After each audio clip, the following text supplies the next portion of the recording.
Start with the Speaker of the House.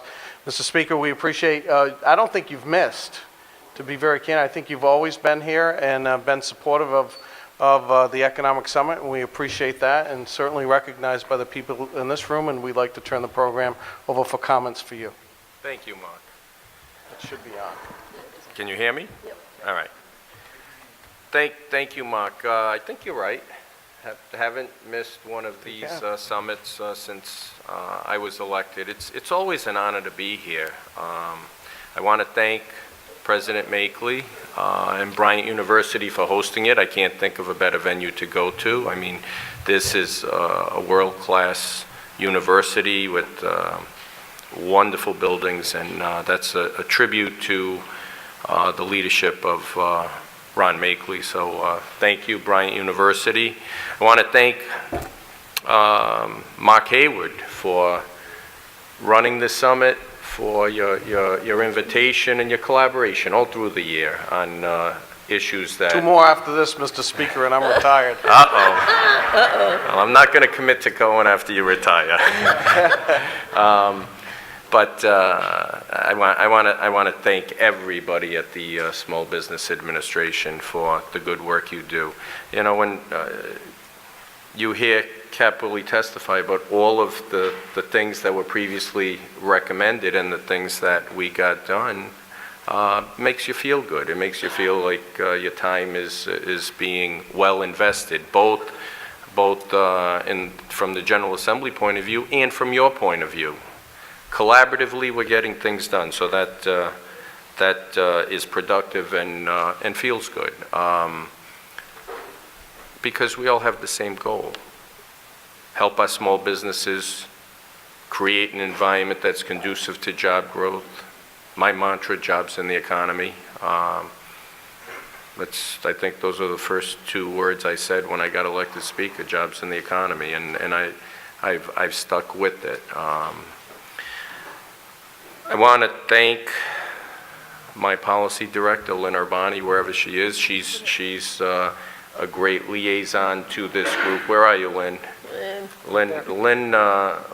Lynn deserves a lot of appreciation. She's got to deal with me, so I'll pat her on the back, help her out. But she's great, and she's a great liaison for you folks, and you know, she's basically brilliant. So anything you ask her to work on, it'll somehow get done. So just please collaborate with her. And my small business chair, Deborah, Ruggiero, she's a good resource. So collaborate with her, and we'll continue to work on getting the agenda of the Small Business Administration accomplished. You are our economic engine. Small business, big business together, you're our economic engine. Everything else we do in government, all the resources that we appropriate for, whatever we appropriate them for, comes through your engine. And it's always been my belief that you keep that engine running strong so that you have a high tide that lifts all boats. If that engine's not running very strong, everything gets compromised. Whatever your priorities are. Your priorities may be in social services and not so much economics. But without the economics, the social services suffer. So I respect the fact that you are the engine, and we try to keep that engine running as strong as we can.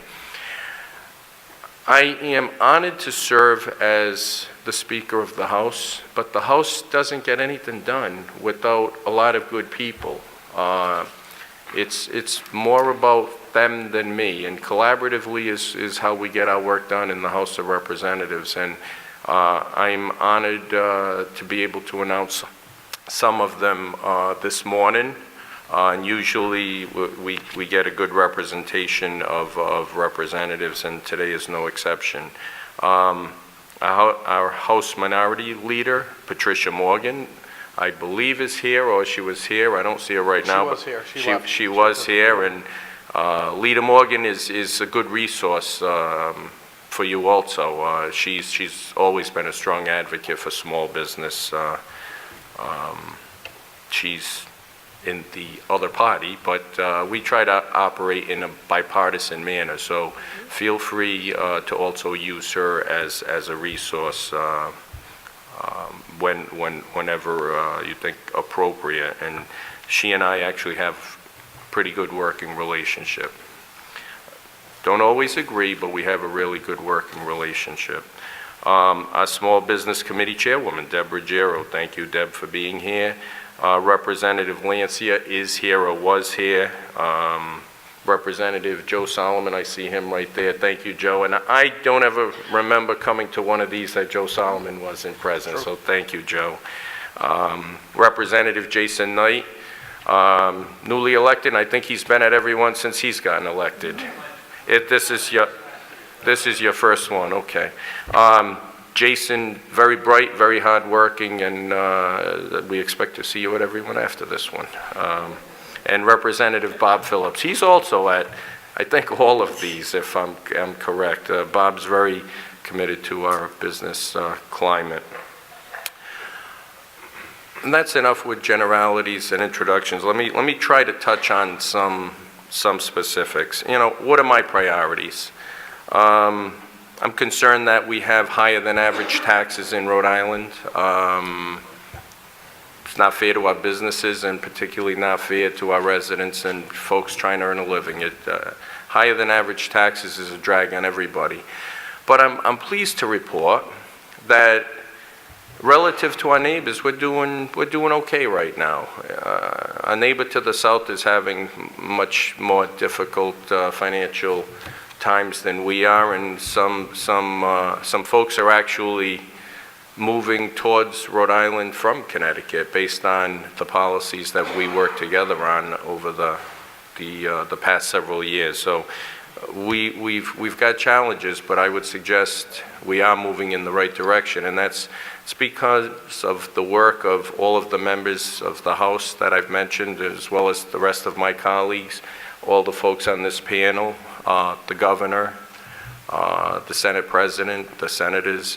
Collaboratively, we have done good work and moved us in the right direction over the years. Something that's near and dear to me, the car tax phase out. The highest, it started off as the highest, probably still is after the first year of the phase out, highest in the country. I mean, does anyone feel comfortable with that? And I put the weight of my office behind working on that repeal. And, you know, sometimes we're so entrenched that with the weight of the speakership behind it, it's still hard to get done. Still gets a lot of resistance. And that should concern you folks, because we should all, and you know, I know people in society are screaming, but we should all be screaming. It's a no-brainer. You can't be the highest in the country. Most states don't even have a car tax, period. So if you have one, you're in the minority, and then when you're in the minority and you're highest of the minorities, that says something about your property tax structure that is flawed. So we're going to continue with the phase-out. You can rest assured you'll have it this year. It's current law, so you're going to have it. I could actually guarantee it's current law. And we're gonna continue to work on our taxes so that we are competitive with other states, and we continue to rise the tide and lift all boats. Looking at some of the specifics, regulatory reform. One of the comments that I heard is we've eliminated hundreds of pages of regulations. I've got our oversight committee looking at that, because I don't care how many pages of regulations were eliminated. They actually came in and gave us a similar pitch. What I'm concerned is where regulations were eliminated that are actually helping us small businesses. And they may have done that work, but I want to know which ones they were. You know, my question to them right now is, who have you reached out to, meaning the business community? What have they told you was burdensome and they'd like eliminated? And show us which ones of those you got eliminated. Because That's where the rubber hits the road.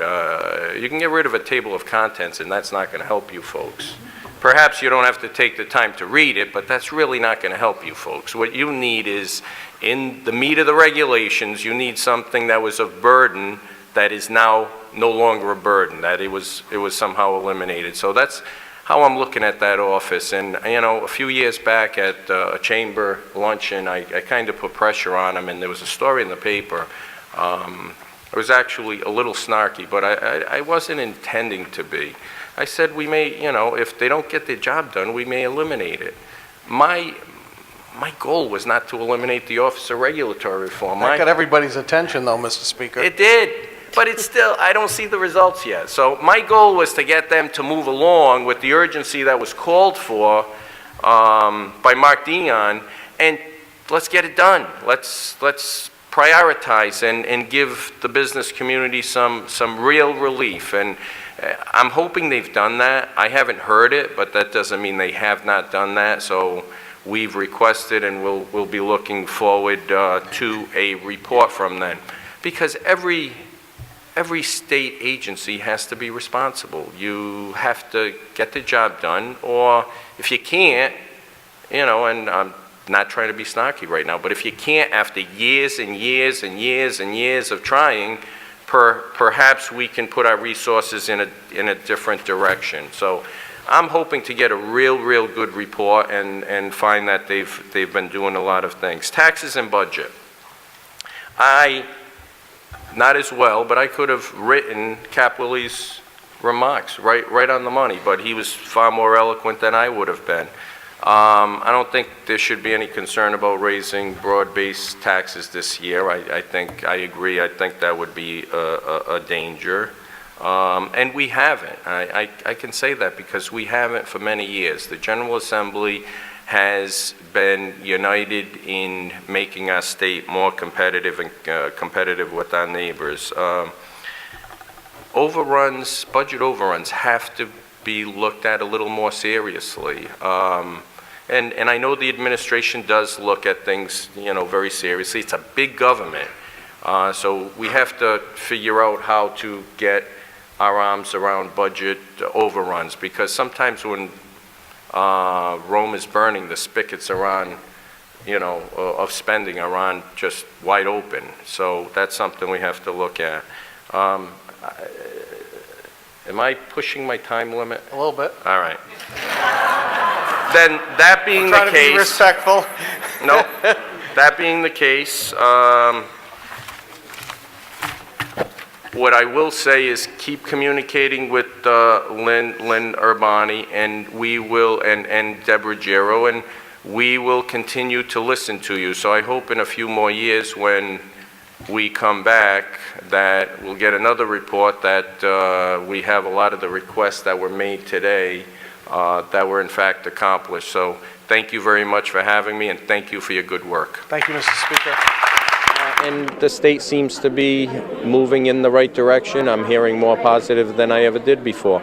This is a great forum. We hear from the small business community, and we get a lot of ideas. And it was nice this year because Cap Willie went through a list of prior asks, and a lot of them were actually accomplished over the years. Why should the General Assembly be so concerned with small businesses in Main Street, Rhode Island? Well, small business and Main Street is what runs our community, it runs our economy. I like to say that business, that's small business and large business, is our economic engine. Everything in society gets funded through that economic engine. So you know, we want that to be a strong, healthy running economic engine so that we have a great level of economic activity, and what I like to say is high tide lifts all boats. So we want our businesses to be successful because it's going to lead to a successful community.